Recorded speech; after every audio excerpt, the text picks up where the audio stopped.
युद्ध विराम कैसे हुआ, क्यों हुआ, कई सवाल उठते हैं। एक स्पेशल सेशन ऑफ पार्लियामेंट बुलाना चाहिए।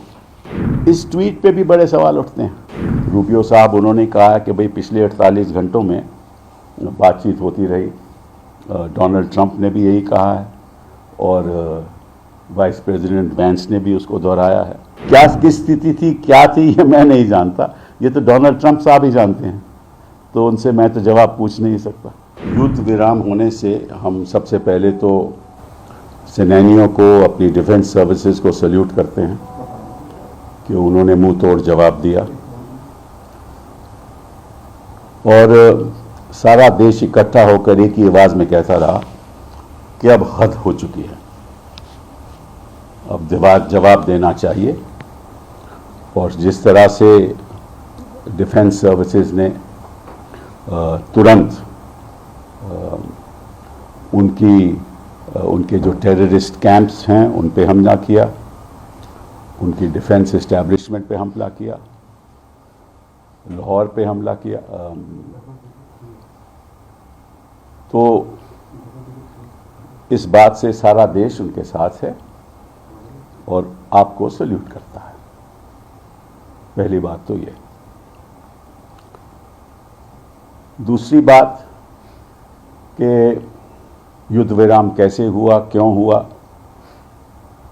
कई सवाल उठते हैं। उसके बारे में मैंने पहले भी कहा था कि एक स्पेशल सेशन ऑफ पार्लियामेंट बुलाना चाहिए। उसके बाद कांग्रेस पार्टी ने, बाकी सब दलों ने भी यही बात दोहराई। उसका जवाब सरकार से नहीं आया। अब युद्ध विराम हुआ है तो निश्चित रूप से हम दोबारा यही सवाल करेंगे कि आप जल्द से जल्द स्पेशल सेशन ऑफ पार्लियामेंट बुलाइए, क्योंकि हम मॉनसून सेशन तक तो वेट कर नहीं सकते।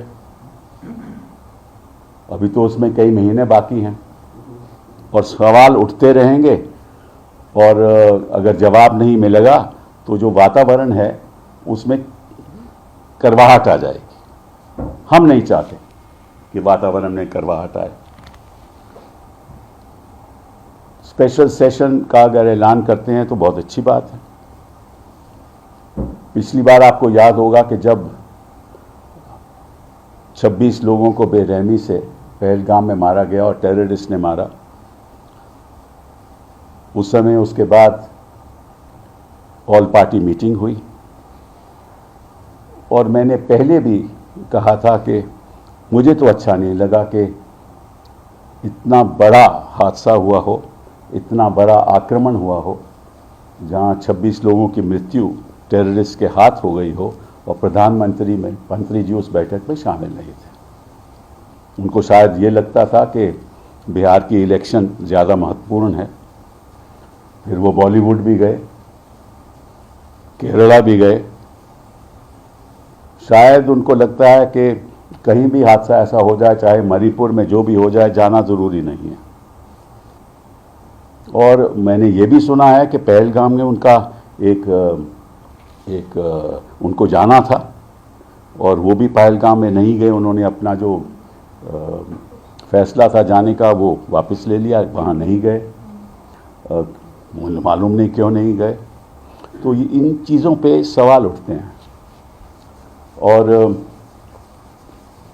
मुश्किल ये है कि कोई सवाल देने वाला है, जवाब देने वाला है नहीं। हाँ? तो ना सवाल उठेंगे ना जवाब मिलेंगे, तो ना सवाल उठते हैं ना जवाब मिलते हैं। इनको लगता है कि शायद हम कौन होते हैं। ये अच्छी बात नहीं है। अब आप डोनाल्ड ट्रंप को ही देख लीजिए, रोज़ के रोज़ वो प्रेस के सामने आते हैं, रोज़ के रोज़ जवाब देते हैं। उनको जवाब भी उनके सवाल भी बड़े करवाहट होते हैं, फिर भी जवाब देते हैं। यहाँ तो मुद्दत भी गए 10 साल से ज़्यादा हो गए, कोई सवाल पूछने वाला ही नहीं है, क्योंकि जवाब देने वाला ही कोई नहीं है।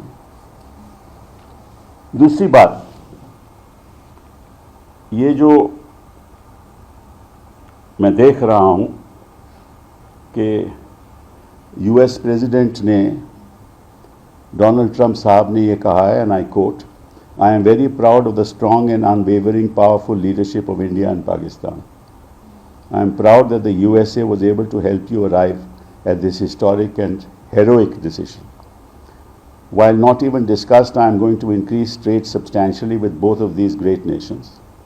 Additionally, I will work with you both to see if after 1,000 years a solution can be arrived at concerning Kashmir. तो इस ट्वीट पे भी बड़े सवाल उठते हैं. वो कहते हैं कि और ये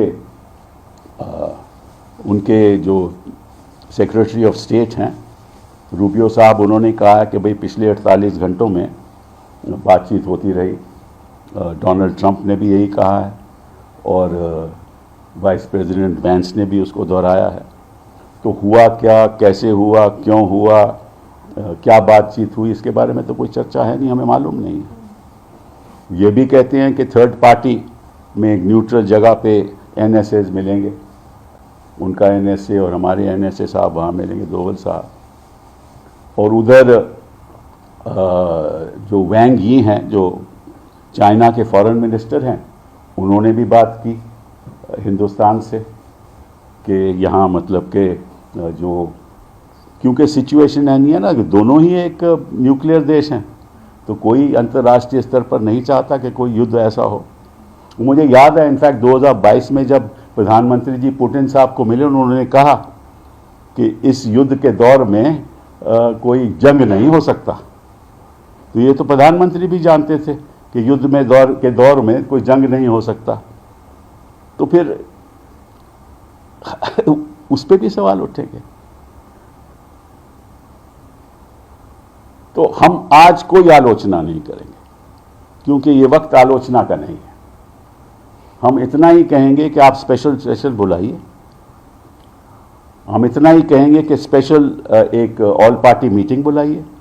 और मैं राजनीतिक दलों से मैं सलाह तो दे नहीं सकता, बट इतना कहना चाहता हूं कि जब तक सरकार ये आश्वासन नहीं दे कि प्रधानमंत्री जी उस ऑल पार्टी मीटिंग में शामिल नहीं होंगे, तब तक आपको उस मीटिंग में हिस्सा नहीं लेना चाहिए. क्योंकि ये प्रधानमंत्री जी हैं.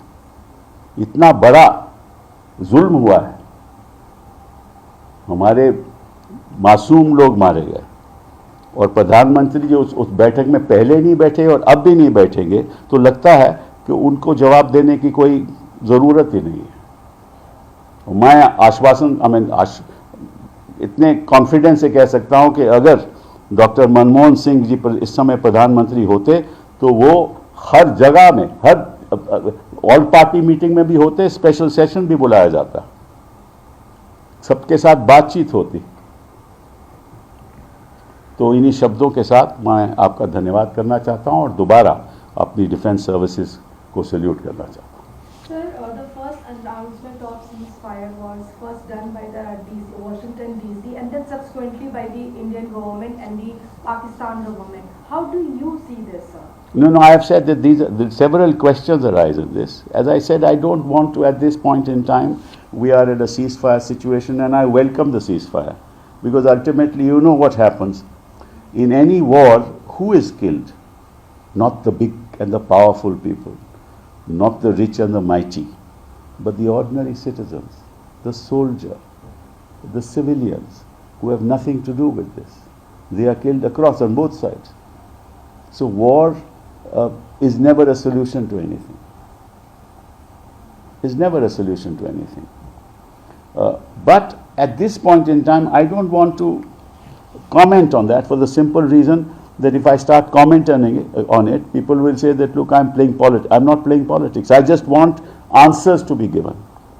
And the person who must give those answers is the Prime Minister of India. And a special session be called because this is an event which has in fact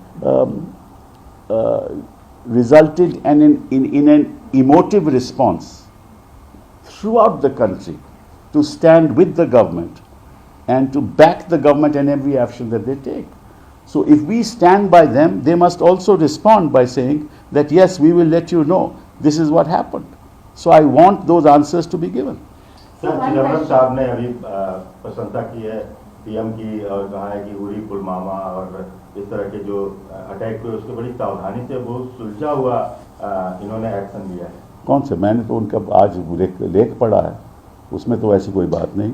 So, उन्होंने तो ये कहा है कि हमास में, वहाँ Israel जो Hamas का कॉन्फ्लिक्ट हो रहा है, वहाँ 50,000 लोग मारे गए। और उन्होंने ये भी कहा है कि यहाँ जो रशिया का कॉन्फ्लिक्ट हो रहा है, वहाँ 13,000 लोग मारे गए। और उन्होंने कहा है कि war is not a solution, ये भी उन्होंने अपने उसमें कहा है। लेकिन एज आई सेड कि सभी, चाहे वो चिदम्बरम साहब हो, चाहे मैं हूँ, सभी राजनीतिक दल हैं, हम सरकार के साथ हैं और जवाब देना चाहिए और जवाब दिया गया। इसीलिए तो मैं सैल्यूट कर रहा हूँ डिफेंस सर्विसेज को। बात डिफेंस जवाब की नहीं है, बात की राजनीति में क्या हुआ, इन लोगों ने ट्वीट क्यों किया, कैसे किया, कब किया, किस लिए किया, क्या सही है, क्या गलत है, क्या न्यूट्रल पार्टी पे मिलेंगे, नहीं मिलेंगे, इन चीज़ों का हम जवाब चाहते हैं, इसलिए हम टिप्पणी नहीं कोई कर रहे।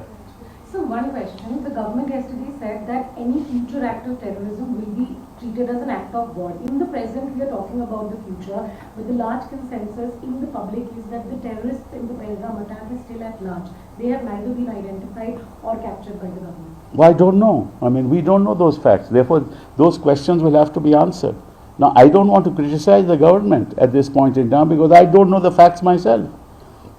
Unless I know the facts, how do I criticize them? And I don't want to criticize them. I'm on the government side because this terror attack must be met with the strongest possible response, which the defense services have given, and used very high quality responses through loitering mechanisms and other things, and through scalp and other sort of technologies that they have.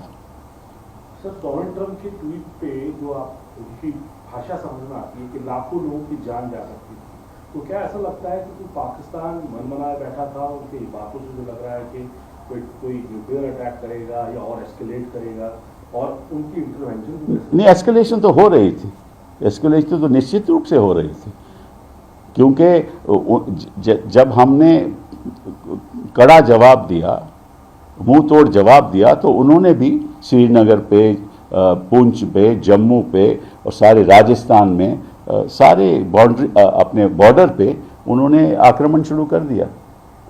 तो देखिए, ऐसा है ना कि जब अब तक जो अच्छी बात ये हुई कि अब तक एयरफोर्स, जो हमारा कोई भी फाइटर प्लेन है, वो लाइन ऑफ कंट्रोल से आगे नहीं आया।